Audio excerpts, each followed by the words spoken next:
ETV Urdu میں آپ کا خیر مقدم ہے. آپ دیکھ رہے ہیں ہمارا خصوصی پروگرام خاص ملاقات. آج خاص ملاقات میں ہماری بات چیت ہو رہی ہے مانو کے وائس چانسلر ڈاکٹر محمد اسلم پرویز صاحب سے. ان سے ہم جانتے ہیں بہت سارے تیکھے سوال بھی ہیں اور یونیورسٹی کا کیا پلان ہے. وہ جو انہوں نے جب سے جوائن کیا ہے یہاں ان کا کیا پلان ہے اس کے بارے میں ہم گفتگو کریں گے. آپ کا خیر مقدم ہے ڈاکٹر محمد اسلم پرویز صاحب ہمارے خاص پروگرام خاص ملاقات میں. سب سے پہلے یہ جاننا چاہیں گے کہ آپ نے جب سے جوائن کیا ہوا ہے کچھ نہ کچھ آپ کی پلاننگ ہوگی. ایک سب سے بڑا جو یونیورسٹی کا مسئلہ ہوتا ہے کہ یونیورسٹی کے طالب علم جب یونیورسٹی سے تعلیم حاصل کر کے باہر جائیں تو ان کو اچھی ملازمت مل رہی ہو. اس سلسلے میں آپ کا کیا پلان ہے؟ دیکھیے، میں اپنا جواب اس سے ایک قدم پیچھے سے شروع کروں گا کہ جب ہمارے ہاں بچہ پڑھ رہا ہے، طالب علم ہے، تو ہم اس تک علم کس طرح پہنچا رہے ہیں. یہاں آنے کے بعد جو چیز مجھے سب سے زیادہ جس نے تکلیف دی ان میں سے ایک یہ بھی تھی کہ جو کورسز ہمارے یہاں پڑھائے جا رہے ہیں وہ سب پارلیمنٹ ایکٹ کے حساب سے، اس یونیورسٹی کے مینڈیٹ کے حساب سے اردو میں ہونے چاہیے، اردو میں پڑھائے جانے چاہیے. ان کے لیے ہمارے پاس اگر کتابیں نہیں ہیں پڑھانے کی تو آپ سوچ سکتے ہو کس طرح پڑھائے جا رہے ہیں. انگریزی کی کتاب ٹیچر اپنے پاس رکھتا ہے، انگریزی کتاب سے وہ ایک ملی جلی زبان میں ان کو کچھ بتا دیتا ہے. اس میں سے کتنا بچہ سمجھ پاتا ہے، کتنا لکھ پاتا ہے، گویا اس کا انحصار سب کلاس نوٹس پہ رہا. کیونکہ گھر جا کے اسے کوئی اردو میں کتاب نہیں مل رہی، ہاسٹل میں نہیں ہے، لائبریری میں نہیں ہے کیونکہ لکھی نہیں گئی. اور ظاہر ہے چاہے وہ فزکس ہو، کیمسٹری ہو یا اکنامکس ہو، اس کی انڈر گریجویشن کے لیول کی کتابیں اردو میں ہیں ہی نہیں، کیونکہ اردو کے نصاب کی تیاری اور کتابوں کی تیاری کے لیے یونیورسٹی قائم ہوئی تھی. تو یہاں آ کے پہلی چیز جو میں نے کری سبھی اساتذہ کے ساتھ میٹنگ میں، اور مجھے اس کی بہت خوشی ہے اور میں اس چیز کو یہاں اظہار کرنا چاہتا ہوں کہ ان سبھی ساتھیوں نے میرے تعاون کیا اور انہوں نے کہا کہ نہیں یہ بہت ضروری ہے اور ہم اس میں لگیں گے. بلکہ انہوں نے کچھ نے یہ بھی دبے لفظوں میں اظہار کیا کہ ہمیں اس کے لیے آج تک کسی نے حوصلہ افزائی ہی نہیں کری کہ اردو میں کتابیں. اس کے لیے بہت ساری یونیورسٹیز ایسی ہیں دنیا کی کئی بڑی یونیورسٹیز اور مغربی ممالک میں خاص طور سے کہ ٹرانسلیشن کا شعبہ الگ سے ہوتا ہے. تو اس بارے میں کوئی پلان ہے آپ کا کہ ٹرانسلیشن کا الگ سے کوئی شعبہ آپ قائم کر دیں جس میں جو آپ کا پلان ہے اس میں وہ آسانی پیدا ہو جائے گی؟ اسی ایگزیکٹو کونسل میں ہم نے شعبہ ٹرانسلیشن کے قیام کی، بلکہ ایک ڈائریکٹریٹ آف ٹرانسلیشن پبلیکیشنز جو ان چیزوں کو دیکھے اور کتاب کی اشاعت. تو اللہ کا شکر ہے کہ ٹیچرز اس چیز کے لیے تیار ہو گئے اور کام شروع ہو چکا ہے. اور اس ڈائریکٹریٹ کی تیاری کے بعد، اس کے وجود میں آنے کے بعد انشاءاللہ یہ کام تیز ہوگا. یہ تو رہی پہلی بات. دوسرا جو حصہ تھا آپ کے سوال کا کہ اس میں یقیناً جب بچہ باہر جاتا ہے ہمارا طالب علم فارغ ہونے کے بعد، تو اس کو نوکری کے لیے یا مزید اعلیٰ تعلیم کے لیے انگریزی سے واقفیت بہت ضروری ہے. تو اس کا نظم ہم نے کیا ہے کہ پہلے سیمسٹر سے شروع سے ہی کمیونیکیشن کی لینگویج انگریزی کمیونیکیشن ان کا باقاعدہ پڑھایا جا رہا ہے. اور اس میں ٹارگیٹ یہی ہے کہ بچہ جب یہاں سے پاس آؤٹ ہو تو اس کی انگریزی اتنی اچھی ہو کہ انگریزی میں لکھ سکے اور بول سکے. گویا اردو میڈیم کا بچہ آئے گا، اردو میں ہم اسے پڑھائیں گے، اس کو ایک ڈگری دیں گے اور ساتھ ہی انگریزی لکھنے بولنے کی صلاحیت دے کے اس کو باہر بھیجیں گے. مدرسے کے طالب علموں کو جوڑنے کے لیے ایک برج کورس کی شروعات کی ہے آپ نے. تو اس کے بارے میں کچھ بتائیں آپ تفصیل سے کہ اس سے کتنا فائدہ ہو رہا ہے اور وہ کس سٹیج میں ہے وہ برج کورس کا معاملہ؟ دیکھیے، برج کورس کی ضرورت اس لیے محسوس کی گئی کہ اردو یونیورسٹی، میرا اپنا سمجھ یہ ہے اور اس پورے 17-18 سال میں اس چیز کا یہاں بھی تجربہ ہوا کہ مدرسوں کے بچے ہمارے یہاں آ بھی سکتے ہیں اور ان کے لیے یہ ایک بہترین موقع ہو سکتا ہے عصری علوم سے جڑنے کا، عصری تعلیم حاصل کرنے کا. مدارس کے بچے جو ہیں وہ عربی اور اردو کے علاوہ عصری علوم چند جانتے ہیں. کسی مدرسے میں تاریخ پڑھا دی جاتی ہے، کسی میں کچھ حساب پڑھا دیا جاتا ہے. یہ بچے اگر عصری تعلیم کی طرف آنا چاہتے ہیں تو ان کے مواقع بہت کم ہیں. جو یونیورسٹیز ہیں جس میں JNU بھی ہے، جامعہ بھی ہے، علی گڑھ ہے اور دہلی یونیورسٹی بھی ہے، یہ محدود کورسز میں ان بچوں کو داخلہ دیتے ہیں. اور وہ کورسز کیا ہیں کہ اسلامک اسٹڈیز ہے، عربی ہے، اردو ہے، فارسی ہے. اچھا، اس کی وجہ یہ ہے کہ یہی وہ مضامین ہیں جنہوں نے اپنے پیچھے پڑھے ہوتے ہیں. تو جس مضمون کو آپ نے پڑھا ہے اسکول یا مدرسے کی سطح پہ، اسی میں آپ کالج میں آ سکتے ہیں، یونیورسٹی میں. تو برج کورس کے ذریعے ہم نے کوشش یہ کی ہے کہ مدرسے کا بچہ کسی بھی مضمون میں آ سکتا ہے. یعنی مولانا آزاد نیشنل اردو یونیورسٹی نے اپنے ہر شعبے کے دروازے مدرسوں کے بچے کے لیے کھولے ہیں. اس میں شرط یہ رکھی ہے کہ جو مضمون آپ پڑھنا چاہتے ہیں، چاہے وہ کیمسٹری ہو یا پولیٹیکل سائنس ہو یا ہسٹری ہو، آپ اس کا 1 سال کا برج کورس کریں. اس برج کورس میں ان کو بہت ہی کیپسول فارم میں، کنڈینس فارم میں، بہت اختصار کے ساتھ اس مضمون کے بارے میں واقفیت دی جائے گی تاکہ وہ تھوڑا واقف ہو جائیں اس سے. جی.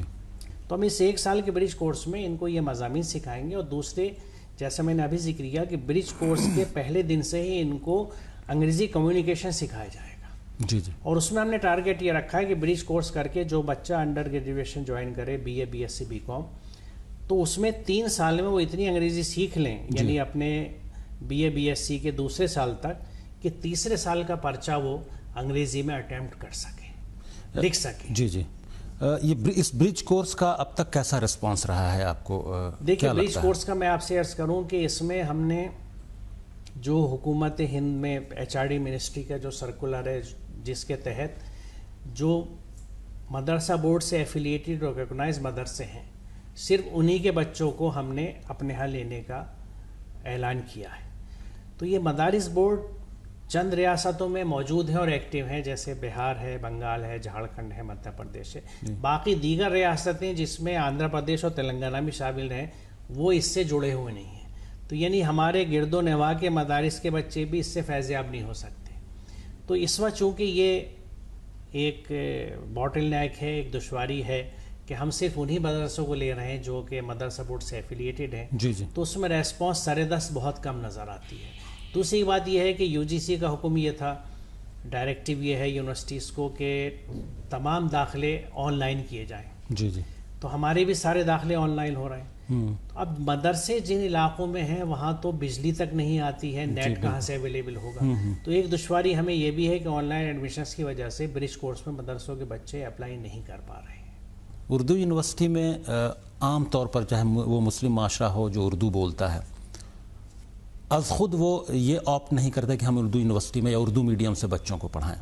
تو کس طرح کے طالب علم یہاں پر آتے ہیں؟ دیکھیے، زمینی حقائق کو تسلیم کرنا اور واقف ہونا اس سے بہت ضروری ہے. یہ ایک زمینی حقیقت ہے، جیسا آپ نے فرمایا کہ آج کے زمانے میں اردو میڈیم سے تعلیم حاصل کرنا کوئی پسند نہیں کرے گا. تو اس میں ظاہر ہے آپ کے پاس، جیسا میں نے ابھی عرض کیا، سب سے بڑا جو کیچمنٹ ایریا بنتا ہے وہ مدرسوں کا ہی بنتا ہے. اور مدرسے لاکھوں ہیں ہندوستان میں، اور ان میں لاکھوں بچے پڑھ رہے ہیں. اور اس وقت یہ حقیقت ہے کہ ایک بڑا انٹرنیشنل موضوع ہے یہ، بین الاقوامی، کہ مدارس کے بچوں کو یا مدارس کو کیسے ہینڈل کیا جائے، ان کو کس طرح ہم عصری علوم کی طرف لائیں، یا جس کو کہیں مین اسٹریم کہا جاتا ہے.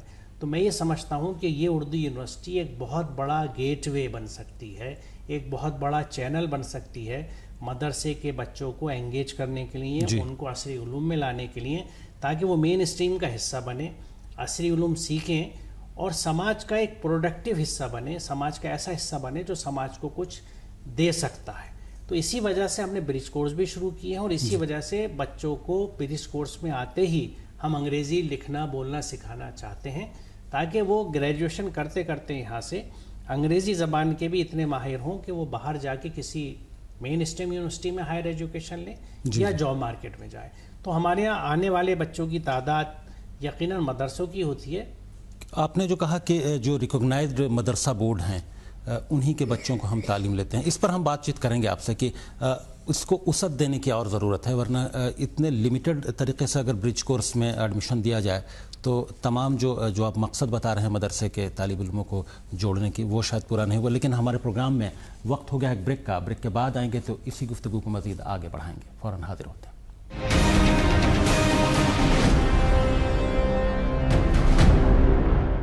ETV اردو میں آپ کا پھر خیر مقدم ہے. آپ دیکھ رہے ہیں ہمارا خصوصی پروگرام خاص ملاقات. آج ہماری ملاقات ہو رہی ہے مانو کے وائس چانسلر ڈاکٹر محمد اسلم پرویز صاحب سے.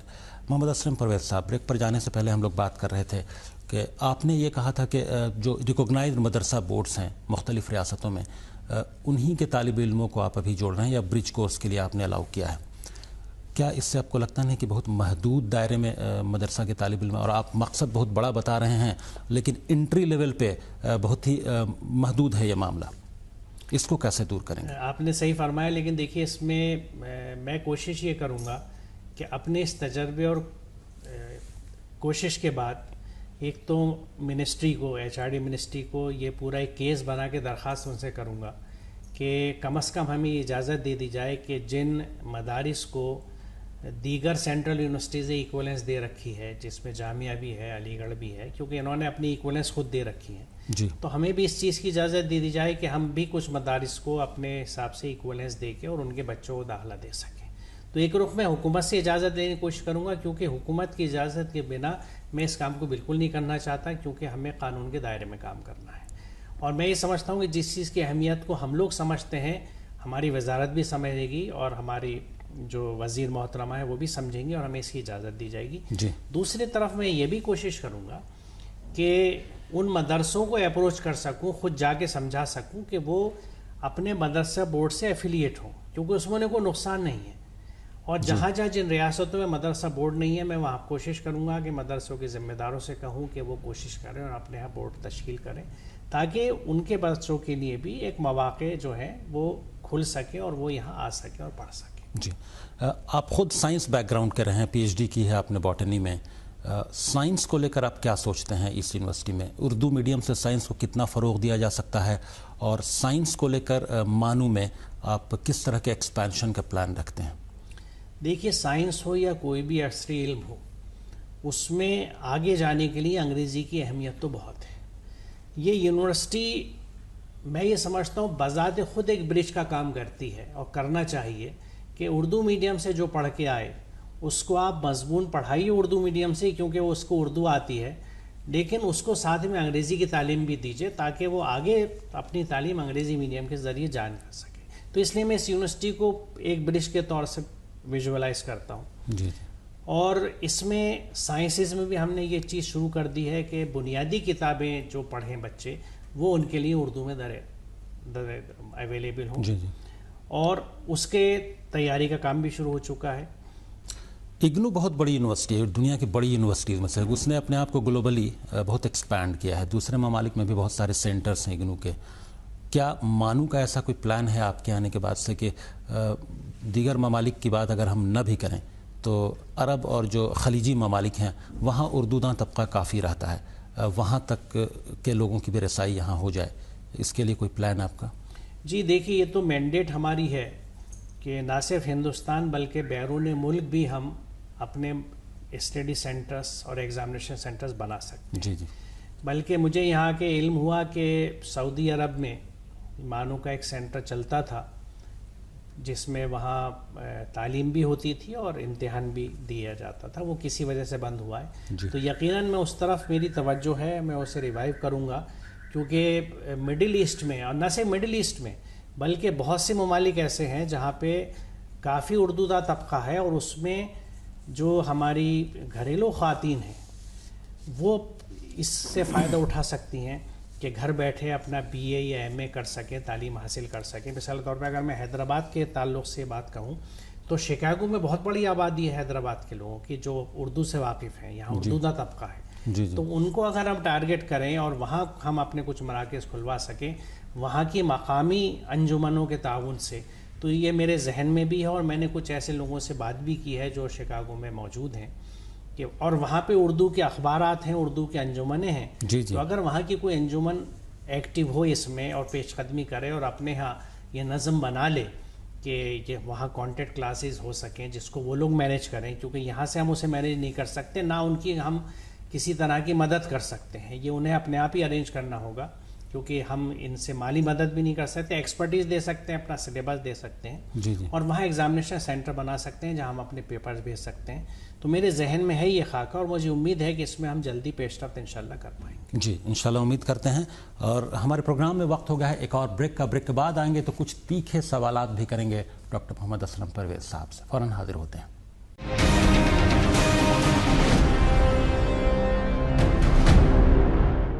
ای ٹی وی اردو میں آپ کا پھر خیر مقدم ہے. آپ دیکھ رہے ہیں ہمارا خصوصی پروگرام خاص ملاقات. ہماری آج ملاقات ہو رہی ہے مانو کے وائس چانسلر ڈاکٹر محمد اسلم پرویز صاحب سے. محمد اسلم پرویز صاحب، کئی باتیں ہو گئیں، لیکن ایک چیز جو مجھے تھوڑی کھٹکی وہ آپ کی جو ویب سائٹ ہے یونیورسٹی کی، اس کا ہندی اور اردو انگلش اور اردو دونوں میں آپ کا قواعد کا خانہ جو ہے وہ خالی ہے. اس میں کیا وجہ ہے اس کی؟ کیا عوام کو اس سے واقف کروانا نہیں چاہتے یا کچھ اور ہے اس میں؟ جی میں اس میں یہ عرض کروں کہ دیکھیے، مثال کے طور پہ کوڈ آف کنڈکٹ ہے، اسٹوڈنٹس کا ہوتا ہے، ٹیچرس کا ہوتا ہے. یہاں یہ اس چیز کا مجھے احساس ہوا آنے کے بعد کہ یہ بنیادی چیزیں جو ہیں یہ کہیں کہیں پہ تو ابھی تک باضابطہ انداز سے تیار ہی نہیں ہوئی تھیں. جی جی. اور جہاں تیار ہوئی تھیں وہاں پہ وہ جو متعلقہ کمپیٹنٹ باڈیز ہیں جیسے اکیڈمک کونسل ہے، ایگزیکٹو کونسل ہے، وہاں سے وہ منظور نہیں ہوئی تھی، اپروو نہیں ہوئی تھی. جی جی. تو میں اس پروسیس کو کر رہا ہوں، اور یہاں میں یہ عرض کر دوں اور بلکہ سامعین سے بھی میں اس چیز کو شیئر کرنا چاہوں گا کہ اس ہماری یونیورسٹی کی ویب سائٹ کو ایک طرح سے میں نے آنے کے بعد زندہ کیا ہے اور اردو میں کیا ہے. کیونکہ اردو کی ہماری ویب سائٹ اگر آپ کھولتے پہلے 10 مہینے پہلے تو انگریزی میں کھلتی تھی. آج آپ مانو کی ویب سائٹ کھولیں گے تو اردو میں کھلے گی، اور اس میں وہی مواد موجود ہے جو انگریزی میں ہے. تو قوانین کو بھی ہم جیسے ہی وہ کمپیٹنٹ باڈی سے اپروو ہوں گے ہم اپلوڈ کریں گے. دوسری بات یہ کہ اب ہم یونیورسٹی میں جو بھی نوٹس نکلتا ہے، جو کمیٹی بنتی ہیں، یا جو بھی چیز پبلک ڈومین کی آتی ہے اس کو امیجیٹلی ہم ویب سائٹ پہ لوڈ کرتے ہیں. تو ایک ٹرانسپیرنسی کا کھانا شروع میں کر چکا ہوں کہ ہر وہ چیز جو مثال کے طور پہ اکیڈمک کونسل ہماری ہوئی اس کے منٹس کو ہم نے فوراً ویب سائٹ پہ ڈالا. ایگزیکٹو کی میٹنگ ابھی ختم ہوئی ہے اسی کی ہماری، اس کے منٹس جیسے ہی اپروو ہوتے ہیں وہ بھی ویب سائٹ پہ جائیں گے. یہ سوال اس لیے پیدا ہوا محمد اسلم پرویز صاحب کہ ماضی میں کئی ایسے سوالات اٹھے کہ قواعد کی خلاف ورزی کرتے ہوئے غیر اردو داں عملے، غیر اردو داں اساتذہ کی تقرری کر دی گئی، اور آپ کے آنے کے بعد یہ کہا گیا کہ ان کو اردو، آپ نے یہ کہا کہ ان کو اردو سیکھنے کا موقع دیا جائے. یہ کہاں تک درست ہے؟ دیکھیے یہ حقیقت ہے کہ ہمارے اسٹاف میں ہمارے بہت سے ساتھی ایسے ہیں جو آج اردو نہیں جانتے. تو ظاہر ہے ان کے لیے جب وہ ہمارا حصہ بن چکے ہیں، ہمارے خاندان کا حصہ ہیں، تو اچھا یہی ہے کہ ان کو اردو سکھائی جائیں گے. لیکن کیا آپ کو نہیں لگتا کہ اس طرح کی جو اپائنٹمنٹس ہوئے ہیں وہ ایک مذاق ہیں اردو یونیورسٹی کے ساتھ کہ اس طرح کے لوگوں کی تقرری ہی کیوں ہوئی، اور بجائے ان کو ہٹائے جانے کے، کیونکہ اگر رول کی اور قواعد کی خلاف ورزی کر کر اپائنٹمنٹ ہوئے تو ان کو سیدھا ہٹایا جانا چاہیے. یونیورسٹی ایک سرکاری ادارہ ہے اور اس میں جب ایک اپائنٹمنٹ ہوتا ہے تو ایک سلیکشن کمیٹی ہے جو سلیکشن کرتی ہے. اس میں جن لوگوں کو اس وقت کی سلیکشن کمیٹی نے مناسب سمجھا اور اپائنٹمنٹ دیا، آج ہم یہ سمجھتے ہیں کہ ان کا اپائنٹمنٹ اس وجہ سے غلط تھا کہ وہ اردو نہیں جانتے تھے، اور اردو یونیورسٹی میں ظاہر ہے وہ 100% نہیں کنٹریبیوٹ کر سکتے کیونکہ زبان کا بیریئر ہو. سپریم کورٹ کی واضح ہدایت اس سلسلے میں یہ ہے کہ وہ یہ کہتے ہیں کہ اس شخص کا تقرر جو ہوا وہ آپ کی باڈی نے کیا اور اس کو اس وقت ٹھیک سمجھ کے کر لیا گیا. آج 5 سال 10 سال بعد جب آپ اس کو نوکری سے ختم کر رہے ہیں تو یہ اب کہاں جائے گا؟ قصور اس کا نہیں تھا، آپ کی ان باڈیز کا تھا جنہوں نے غلط تقرری کی. تو آپ اس کو نکال کے سزا اس کو دے رہے ہیں، جبکہ سزا دینے کا اگر کوئی خانہ ہے تو ان باڈیز کو دیجیے، اس سلیکشن کمیٹی کو دیجیے جس نے ان کا تقرر کیا. اور میرے خیال میں یہ ایک بنیادی انصاف کی بات ہے، نیچرل جسٹس کی، جس سے آپ بھی متفق ہوں گے کہ قصور اس شخص کا تو نہیں تھا نا، تو میں اس کو نوکری سے نکال کے سزا اس کو دے رہا ہوں. سزا اس سلیکشن کمیٹی کو ملنی چاہیے، اور بدقسمتی سے ہمارے یہ کوئی پروویژن نہیں ہے کہ اس سلیکشن کمیٹی کے ایکسپرٹس کو ہم سزا دے سکیں. لیکن طالب علموں کو پڑھانے والے وہ اساتذہ، ان کو سزا نہیں مل رہی، لیکن طالب علموں کو جب ہاسٹل سے باہر کرنے کی بات آتی ہے تو یونیورسٹی ریفارمز ضرور کرتی ہے. ہاں یہ بھی آپ نے اچھا سوال کیا، کیونکہ اس سے یہاں بہت سی چیزیں ہیں جو میں وضاحت ان کی کرنا چاہوں گا کہ اس سال ہم نے ہاسٹل خالی کیوں کرائے، کیونکہ یہ ایک بڑا مدعا بنا ہے، ڈسکشن یہاں پریس میں بھی ہوا ہے.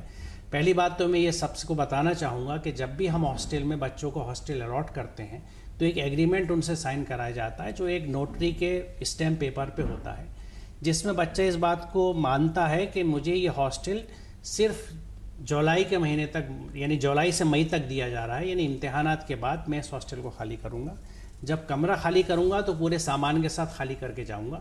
یہ وجاہت اس لیے رکھی جاتی ہے کہ کمرے یعنی ہاسٹل کی صفائی ہو سکے، اور دوسرے ہاسٹلوں میں کوئی اجارہ کا تصور نہ ہو جائے کہ صاحب میں اسی کمرے میں رہا ہوں، میں رہتا رہوں گا. ایک وجہ. دوسری وجہ یہ تھی کہ پچھلے دنوں ہم سب واقف ہیں کہ اکتوبر میں جب میں نے یہاں جوائن کیا تو اس پوری یونیورسٹی میں ایک ٹرمائل تھا، یونیورسٹی میں تالے پڑے ہوئے تھے، اسٹوڈنٹس یونین، کرمچاری یونین، ٹیچرس یونین سب اسٹرائک پر تھے.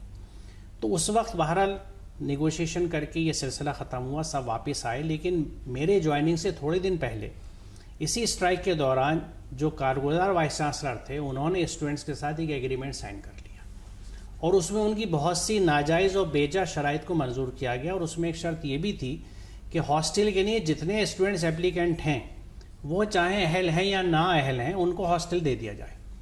تو آپ کو اس ان کی حیرت ہوگی کہ 400 بچے اس طرح سے ہاسٹلس میں بھرے گئے تھے۔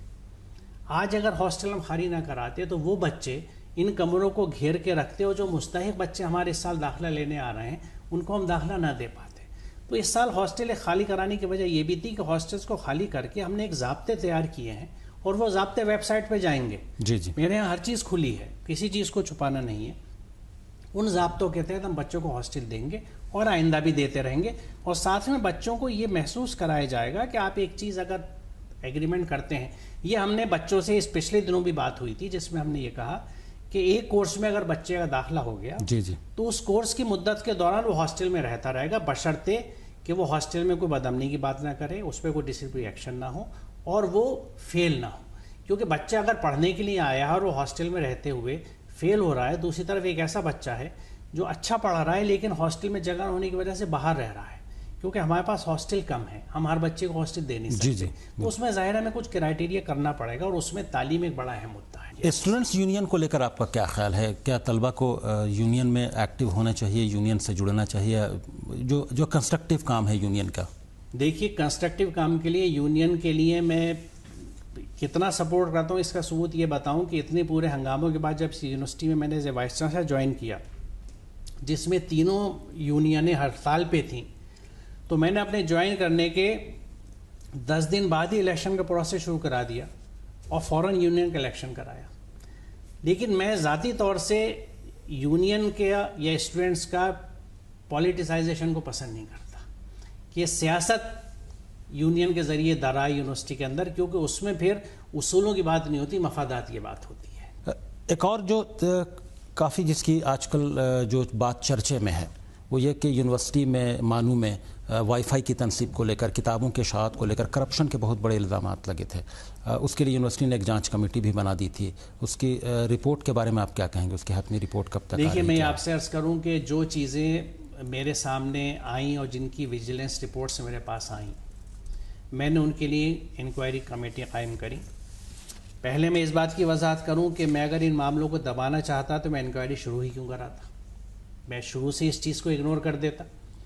لیکن انکوائری شروع کرائی گئی ہے، اور ان میں سے کوئی بھی انکوائری ابھی اس طرح سے مکمل نہیں ہوئی کہ اگر اس کا ایک فیز پورا ہو گیا تو ابھی مجھے دوسرا فیز بھی کرنا ہے۔ جی جی، تو یہ انکوائری ہے، یہ پروسیس ابھی جاری ہے، اور اس کی تکمیل کے بعد انکوائری کے رپورٹس کو ہم اپنی ایگزیکٹو کونسل میں رکھیں گے، اور جس میں جو ایکشن ایسی طے کرے گی، انکوائری ریکمینڈ کرے گی، قوانین ضوابط اجازت دیں گے، وہ ایکشن بھی لیا جائے گا، اور ان کو ہم پبلک ڈومین میں ویب سائٹ پہ بھی ڈالیں گے۔ یونیورسٹی کے داخلی معاملے میں کیا آپ کو کبھی ایسا محسوس ہوا کہ کوئی بیرونی یا سیاسی دباؤ آپ پر کبھی رہا ہو کسی طرح کا؟ عام طور پر یونیورسٹیوں میں یہ ہوتا ہے۔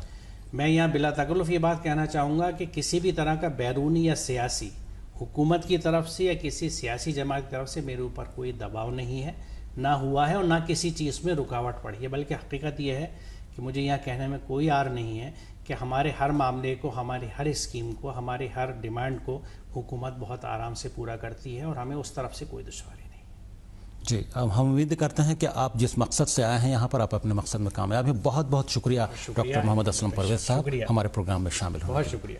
ہمارا خاص پروگرام خاص ملاقات میں ابھی بس اتنا ہی۔ اب خالد رضا کو دیجیے اجازت، مگر آپ دیکھتے رہیے ETV اردو۔